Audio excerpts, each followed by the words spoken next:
Madame, mademoiselle, monsieur, bienvenue à Metro News. Voici les principaux titres qui seront développés aujourd'hui. Plus de 1600 Haïtiens vivant aux États-Unis ont déjà franchi la frontière canadienne de manière illégale. Il s'agit des migrants qui sont désespérés en raison de l'annonce de l'administration américaine de ne pas renouveler le TPS pour les Haïtiens. La promesse faite par le président Jovenel Moïse de fournir de l'électricité 24/24 sur tout le territoire national dans 24 mois semble être sur le point de se concrétiser. Selon la présidence, les travaux ont déjà démarré dans la Grande Anse. Adoption par le Sénat de la République d'une proposition de loi en vue du renforcement de la famille. Le texte, qui a été voté à presque l'unanimité, vient compléter le Code civil concernant le mariage. Metro News vous est apporté par HeyTrack. HeyTrack vous invite à gagner des cadeaux avec l'huile moteur mobile Delvac. Grattez l'étiquette jaune, découvrez votre code, envoyez-le au 81 10, réclamez votre prime au bureau mobile. L'huile mobile Delvac est représentée en Haïti par HeyTrack.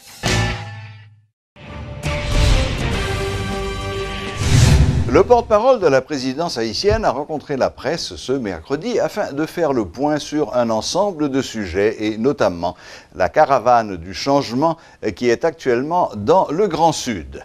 Les 4 porte-paroles, à savoir Lucien Jurat, Tamara Orion, Martine Denis et Avni de Jovenel, ont fourni des explications sur le projet d'électrification du pays. Selon Martine Denis, le projet pilote a déjà démarré dans la commune Les Irois, où des techniciens sont actuellement à pied d'œuvre afin de fournir de l'électricité 24 heures sur 24 dans cette zone. Nous allons commencer avec les Anglais. Qui ça est évaluation, exploration montré? Eh bien, il faut nous connaître que le système électrique qui, dans les Anglais, c'est un système qui combine énergie solaire avec diesel. Eh bien, micro-réseau de production est dévasté par cyclone Mathieu, micro-réseau à la fois production et distribution. Eh bien, perspective qui gagne pour les Anglais, c'est que production à distribution, eh bien, eux-mêmes, ils vont le réparer. Ça, c'est pour commune les Anglais. Kounia nous allons avancer dans Chardonnière. Eh bien, il faut dire que dans Chardonnière, il y a un groupe de production de 220 kW diesel qui en panne, ainsi que réseau distribution. C'est sa mission montrée. Eh bien, dans le cadre caravane changement, qui perspective qui gagne, eh bien, c'est que réseau production à distribution Chardonnière, eh bien, lui-même, il va le réparer. Nous allons prendre 3 communes. Nous allons prendre Rochabato, Piment et Okoto. Eh bien, 3 communes sont électrification en fait grâce à une coopérative qui est les coopératives d'électricité des coteaux, qui lui-même utilisait diesel pour produire courant électrique là. Eh bien, ça a montré c'est que production lui-même li campé. Eh bien, qui perspective qui gagne dans le cadre caravane Grand Sud là, c'est que l'État prend le travail pour réparer le réseau production ça, mais réseau distribution lui-même est disponible. En gros, ça pour nous retenir l'affaire énergie dans la caravane changement dans le Grand Sud là. C'est que pour avoir différents types d'actions. Pour avoir réparation des réseaux de production et de distribution. Pour avoir alimentation des maisons dispersées, c'est-à-dire qui pas collé une à l'autre, par la distribution de kits solaires individuels. Pour avoir tout la mise sur pied de micro-réseaux pour des communautés qui regroupaient au minimum 50 cailles, 50 foyers, et surtout pour une réparation de production électrique de Somaturine, groupe 1, qui en panne depuis 1988. De son côté, Lucien Jurat, qui est également conseiller en communication du président, a répondu aux questions des journalistes concernant le dossier de la remobilisation des forces armées et la question du salaire minimum, entre autres. Au niveau de la présidence, je pense que le président Jovenel Moïse a une plus grosse vertu, c'est que il n'y a pas un président comme Borom qui n'a pas tenu compte de remarques de Avio. La preuve, récemment, le ministre de la Défense était dans le Parlement, il y a une commission sécurité, justice, Sénat qui a fait des suggestions, des recommandations. Et yo à l'étude, et tout secteur qui a des remarques, yo à l'étude, mais toujours est-il, Constitution doit guide suprême, chef l'État, boussole particulier dans le cadre de décision. Yo. Il faut que nous remobiliser les forces armées. Ce n'est pas parce que le président Jovenel Moïse il dormi en soi, ils font rêve, mais c'est parce que gagner nécessité pour ça. Après 12 janvier 2010, nous avons un ensemble de défis devant la police nationale haïtienne, qui n'ont pas de fait face avec Yopoucol. Et plus près de nous, Mathieu se passe là, ils voyons l'autre signal bah, nous, que la police nationale n'a pas de vocation pour faire face à une série de défis. Que ce soit dans la question catastrophe naturelle, que ce soit également dans la question défense et frontières aériennes, maritimes ou terrestres, jodi, il nous faut une force à même de faire face à ces défis. L'ancien président du Sénat, Rudolph Joasil, met en garde contre toute remobilisation d'une armée au service d'un homme ou d'un clan. Ex-capitaine des forces armées d'Haïti, il croit que la réticence exprimée par certains Haïtiens en ce qui concerne le rétablissement de l'armée n'est autre qu'une peur que cette force de défense soit politisée. Favorable au retour de l'armée, Rudolph Joasil appelle à la mise en place d'un haut état-major intérimaire en dehors de tout favoritisme. Nous sommes d'accord sur le principe que l'armée que nous avons gagnée, ou ensemble là, je dis, la dynamique a changé, il faut que l'armée a changé. Pas absolument. Quels sont les moyens qui taillent l'armée que nous avons besoin pour répondre aux défis de l'heure? Nous disons, nous avons besoin de l'armée qui contrôle les frontières. Les frontières terrestres, nous avons besoin de combien de monde pour lui? Les frontières aériennes, est-ce que nous avons retourné ensemble avec le corps d'aviation à l'intérieur de l'armée, ça n'a pas parlé? Les frontières maritimes, la marine haïtienne existait de nous. Donc, autant de questions. Maintenant, les ressources, il faut garder les ressources, nous avons une jeunesse qui est prête, c'est vrai, mais les cadres ont une institution d'élite avec des hommes d'élite, c'est avec des hommes d'élite. Il faut poser des questions de l'académie militaire. Nous n'avons pas de problème avec la remobilisation des forces armées d'Haïti. Le problème, c'est avec la. C'est-à-dire côté nous et côté nous voulons arriver. On nous pas la meilleure d'abord des missions de police, on nous la meilleure des missions essentiellement militaires qui liées à la question catastrophe dans le pays, qui est liée à la question environnement, qui est liée à la question frontalière. Donc ça veut dire que il faut que nous évitions l'extrême. Je vous dis, si nous faisons des choses, il faut que tout le monde croit que ça n'a fait à son affaire pays, ce n'est pas affaire du monde. Par un accident de l'histoire, que l'armée a préconstitué, et puis le président de la République qui a le droit de nommer l'état-major, et puis il relève un tel comité de l'état-major pour penser que ou doit président de la République. Non, non, ou doit pays, ou capable de président de la République en tant que chef d'État, mais pas en tant que, ou ensemble là, et ou doit en tant que nèg banane ou bien en tant que tête calée. Non, on ne pense à fond bagaille pays, et je pense que le président de la République faut capable de prendre recul ça. S'il voulait, parce que jusqu'à présent, nous sommes capables de dire que l'intention est bonne. Les autorités canadiennes ont constaté un afflux de migrants haïtiens en provenance des États-Unis. Il s'agit des migrants qui sont désespérés en raison de l'annonce de l'administration américaine de ne pas renouveler le TPS pour les Haïtiens. Plus de 1600 Haïtiens ont déjà franchi la frontière illégalement et sont présentement logés à Montréal en attendant le traitement de leur dossier. 3 sites d'hébergement temporaire sont ouverts depuis le lundi 24 juillet. On va ouvrir un 4e site et des hôtels sont mis à profit, a expliqué Raphaël Fragasso, responsable du Centre intégré universitaire de santé et de services sociaux du centre-sud de l'île de Montréal. Le ministre fédéral de l'immigration, John McCallum, exhorte les migrants haïtiens à réaliser dans le meilleur délai les demandes. Il prévient que la suspension temporaire des renvois, reconduite sans interruption depuis 2004, arrivera à terme le 4 août 2017. À la fin de cette semaine, les migrants haïtiens n'ayant pas formulé une demande risquent d'être déportés. Entre-temps, le ministère du Travail du Québec affirme avoir renforcé ses ressources afin de traiter les dossiers qui ont doublé comparativement à l'année écoulée. Le Sénat de la République a adopté presque à l'unanimité mardi une proposition de loi en vue du renforcement de la famille. Ce texte vient compléter le Code civil qui est peu clair sur la question du mariage en tant qu'union d'un homme et d'une femme. Les activités sont toujours paralysées à l'Université Notre-Dame d'Haïti et cela fait déjà 4 mois. Une situation qui révolte les étudiants de la faculté de médecine et notamment ceux de pharmacie, ainsi que le comité des parents. Ces derniers demandent aux autorités de l'Église catholique d'assumer leurs responsabilités. Suivez ce reportage de Sheila Louis-Joseph et d'Elsie Dieu-Lassin. À l'Université Notre-Dame d'Haïti, la crise est palpable. L'espace est livré à lui-même puisque les activités sont paralysées depuis 4 mois.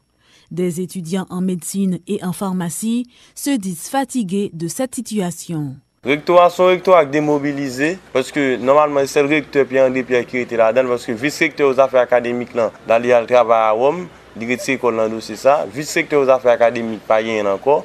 C'est candidat là qui kembe recteur, il a fait un ensemble de promesses, jodi a là, il pas ka kembe promesse ça. L'autre semaine, septembre, c'est ouverture de l'école scolaire au Cap-Vini. Nous-mêmes, qui ça nous y est par rapport à ça? Nous simplement demandons une réouverture imminente et répondre à toutes revendications étudiants. Surtout pharmaciens qui demandent un bagage qui noble, ça que tu promettre le temps de la faculté. Licence, études supérieures, maîtrise, doctorat, c'est ça seulement demander, pas demander rien l'autre, non? Des promesses non tenues qui sont à la base du dysfonctionnement de l'UNDH.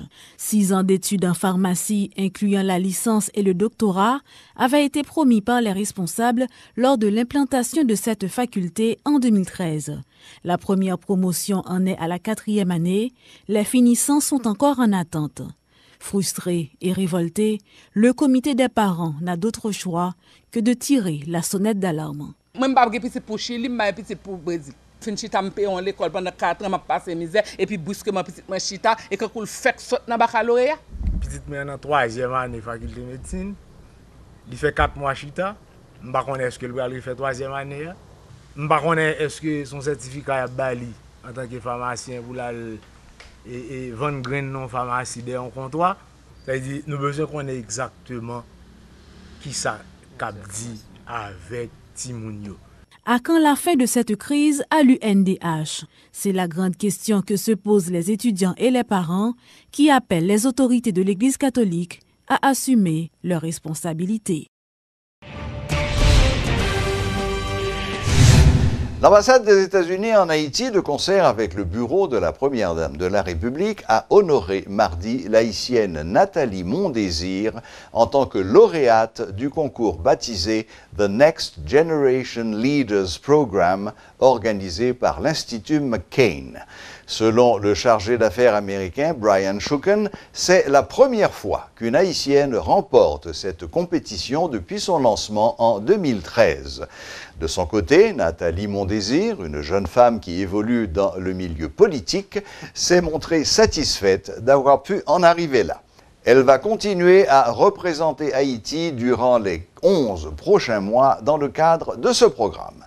Suivez tour à tour le diplomate américain Brian Shuken et la lauréate du concours, Nathalie Mondésir, lors de cette cérémonie tenue à la résidence privée du diplomate. C'est une occasion avec la Première Dame de la République, Madame Martine Moïse, pour célébrer le fait qu'on a une haïtienne, Nathalie Mondésir, qui a gagné une compétition pour participer dans Next Generation Leaders Program du McCain Institute. C'est quelque chose de très important et compétitif et c'est une opportunité pour elle d'avoir 11 mois, un stage, des mentoring aux États-Unis et pour aussi vraiment travailler sur le soutien des femmes dans le monde politique. Et donc, on voulait souligner son succès.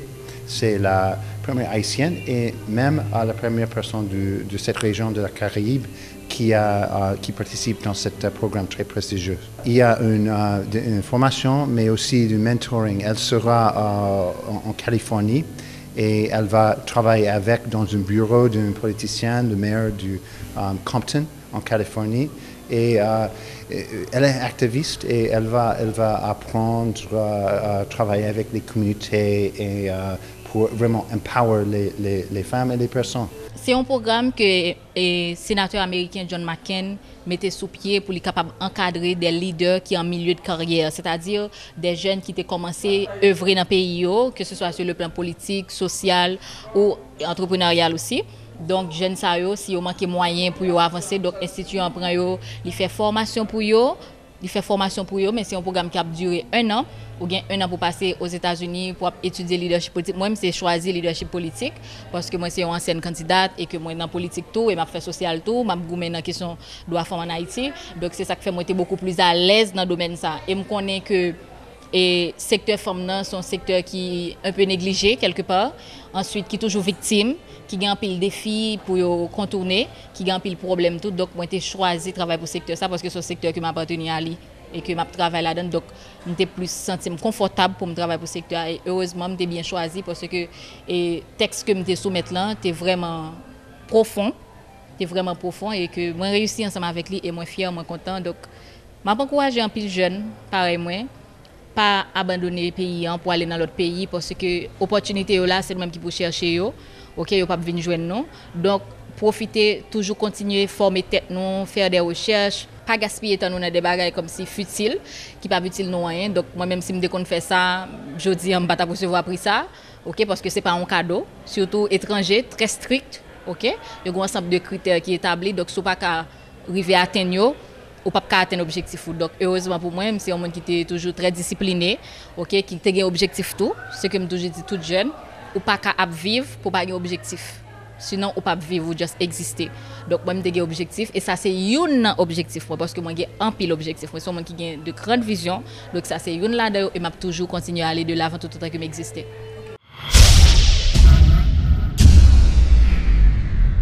Depuis des années, on dit et on répète que la justice en Haïti est malade. Pour faire le point sur certains aspects qui affectent ce secteur essentiel de la vie nationale, nous avons avec nous Maître Jean-Joseph Exumé, ancien ministre de la Justice. Bonsoir, Maître Exumé. Bonsoir, Clan. Et je suis très content que y ait possibilité pour nous parler, pour nous donner quelques informations sur cette question de la justice. D'accord. Bon, et Maître Exumé, nous allons commencer par ce qui est d'actualité, puisque aujourd'hui, les greffiers, ils entament leur 5e semaine de grève. Donc, rapidement, pour commencer, en 2 mots, est-ce qu'au cas dit-nous qui sont les greffiers et qui rôle ils ont joué dans le système judiciaire là? Bon, un greffier, et je dis ça simplement, que c'est un personnage que la justice a besoin qui pour prendre note. Il est là pour prendre note l'heure que un juge a fait un siège. Et greffier, il est là pour rendre des procès-verbaux, des expéditions de décision, etc. C'est pour moi le poumon d'un tribunal.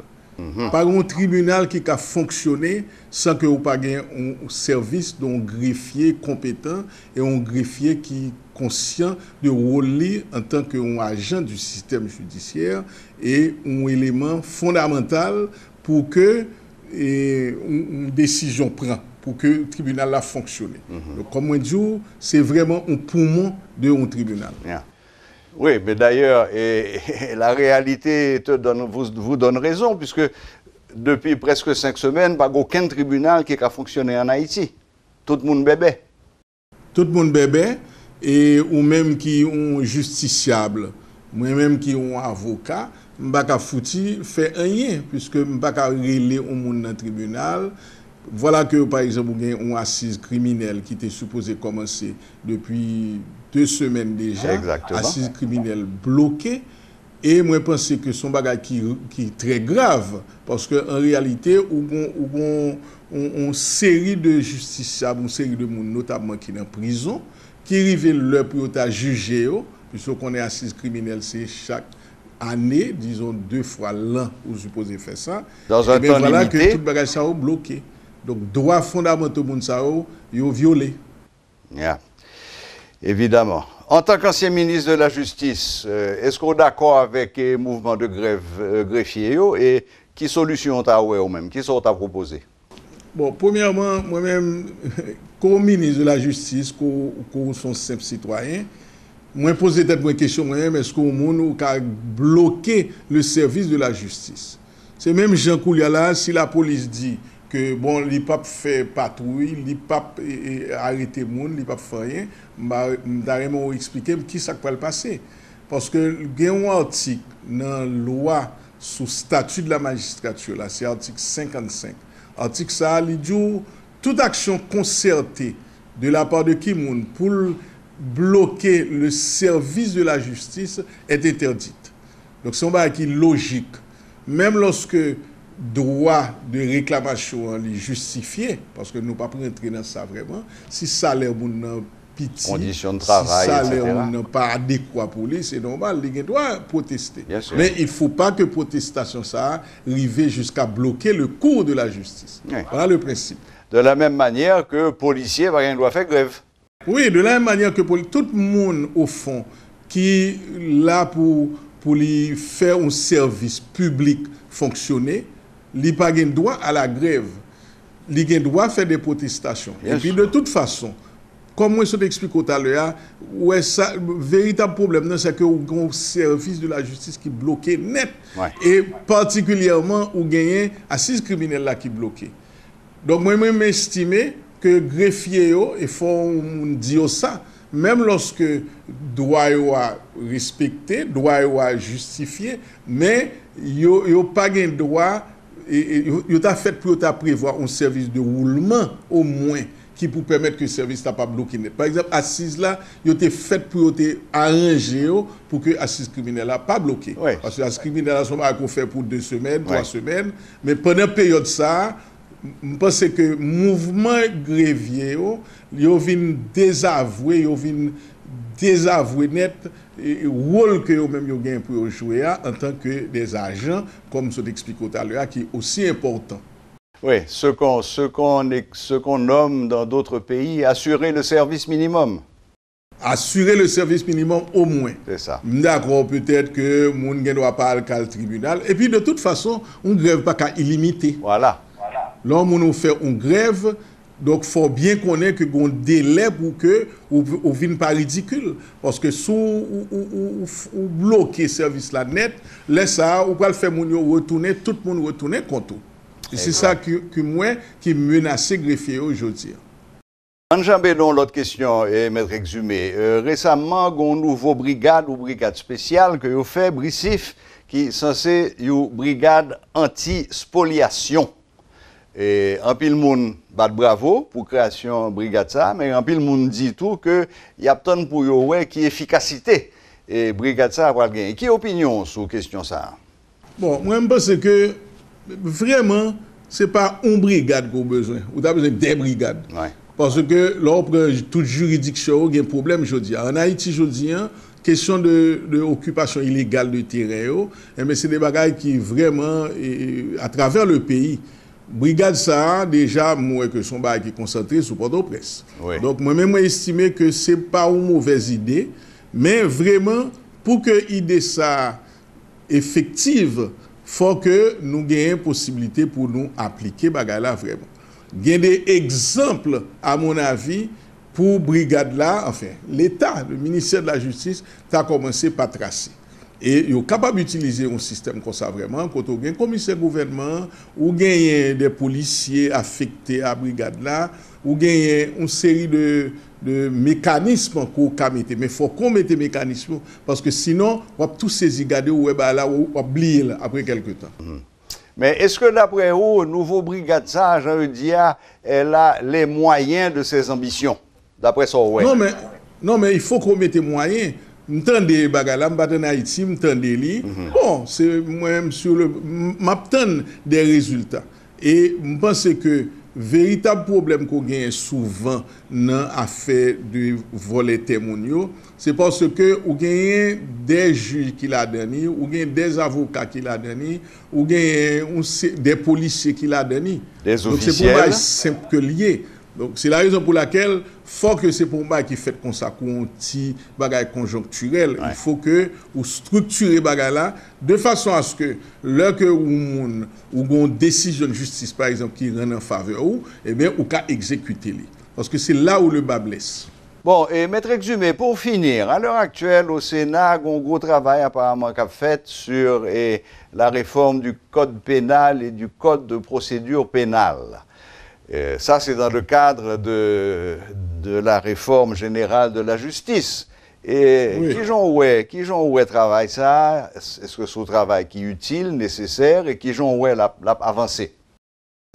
Bon, on connaît que moi-même, j'ai été impliqué très profondément dans l'affaire de réforme de la justice en général et réforme des codes pénals et du code d'instruction criminelle en particulier. D'accord. Parce que j'étais président en commission. D'abord, c'était une commission présidentielle, après ça, il y avait une commission ministérielle et nous travaillons, cette commission-là, nous travaillons conjointement avec des membres d'une autre commission qui avait existé avant et nous produisons un document pour le code pénal, un document pour le code de procédure pénale. En fait, le code refondu. Et je ne connais pas songer ça, sous le président Martelly, côté nous-mêmes, notre travail là, nous avons remis le président avant projet de code pénal là d'abord, en mars, et puis ensuite nous venons remettre avant projet de code de procédure pénale. C'est ça. Mais maintenant, lorsque nous avons fait travail ça, le président lui-même a d'ailleurs demandé ça, avec le ministre de la Justice là, à l'époque, pour que nous ayons diffusé le document ça à travers le pays, de façon pour ne pas dire que son bagage que nous créons et que c'est parce que nous pensons que nous connaissons plus bagage passer tout le monde et que nous faisons un code. Alors, le travail ça a été fait, nous faisons 2 fois, à travers les 5 juridictions des cours d'appel, nous soumettons le document, nous réagissons, nous baillons en pile critique, en pile observation et nous rechitons encore, nous travaillons observation ça pour nous voir dans quelle mesure nous avons intégré et c'est ainsi que tout le travail a fait fait avant projet projet et dernièrement en avril 2017 là, donc les dossiers, les codes ont été déposés au Parlement, d'abord au Sénat et c'est ça que le Sénat a fait pour là. À partir du moment que un projet de loi déposé devant le Parlement. Donc, c'est le Parlement qui gagne la préséance. Nous-mêmes, nous obligés d'éclipser nous, parce que tout simplement, même c'est eux qui gagnent le pouvoir de légiférer. C'est eux-mêmes qui gagnent le pouvoir d'amendement tout pour garder le texte là et puis pour voter. Naturellement, moi-même, seul je dit, souvent, nous fait des excès, parce que ce n'est pas un bail simple, un code. Parce que code pénal et code d'instruction criminelle là, ils ont été votés, promulgués en 1835. Donc, vous pouvez imaginer de 1835 à aujourd'hui, quelle quantité de bagages qui gagnent pour modifier. D'autant plus que nous-mêmes, nous avons un problème, nous ne pas jamais voulu faire un update dans le texte de loi. Nous avons appelé de multiplier textes, et puis finalement, on a un paquet de textes, et on ne sait pas qui est-ce qui est vraiment d'application. Okay? Donc, c'est ainsi que, pour nous pas trop long, si on prend par exemple le phénomène de la zombification, vous connaissez un pile côté que nous passons, ils ont toujours dit nous, oui, mais ça, c'est qui est vraiment sociologiquement important. Il faut que nous parlions de la zombification.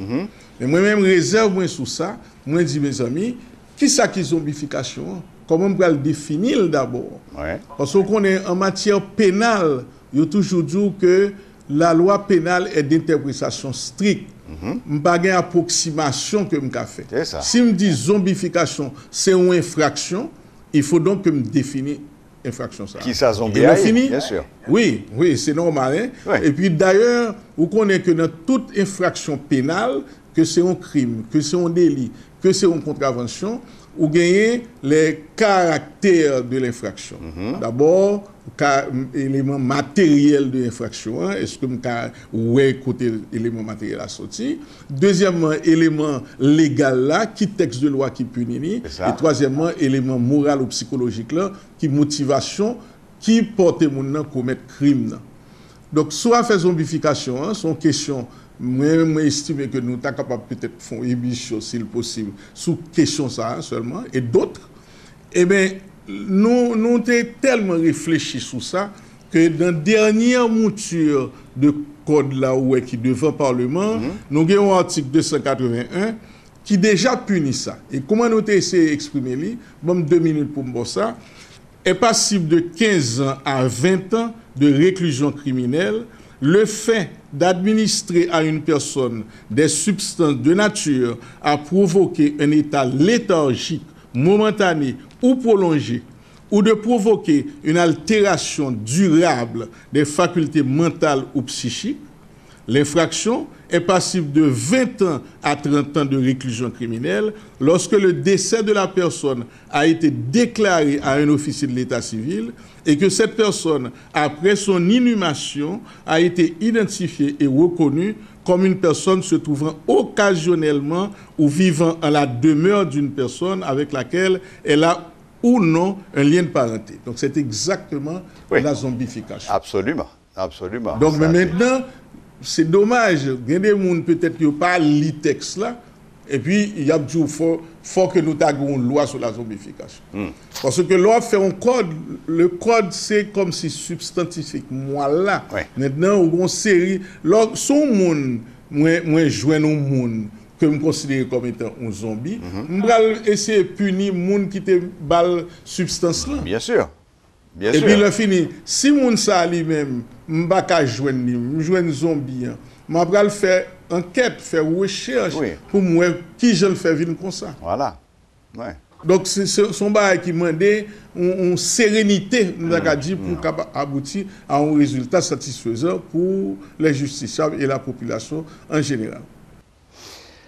Mon cher Maître Exhumé, merci infiniment de ce que tu as accordé nous petit moment ça, ou porter en pile clarification sur plusieurs points, et soit qu'a fait actualité à Kounyela, soit qui vraiment est dans tête en pile monde, parce que il y a des centaines, des milliers de monde qui sont concernés par ce qu'a passé Kounyela dans le système judiciaire là.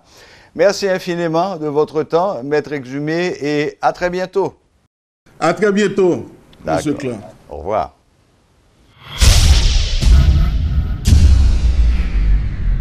Voilà, la boucle est bouclée. Merci de votre fidélité et à la prochaine, même heure, même chaîne.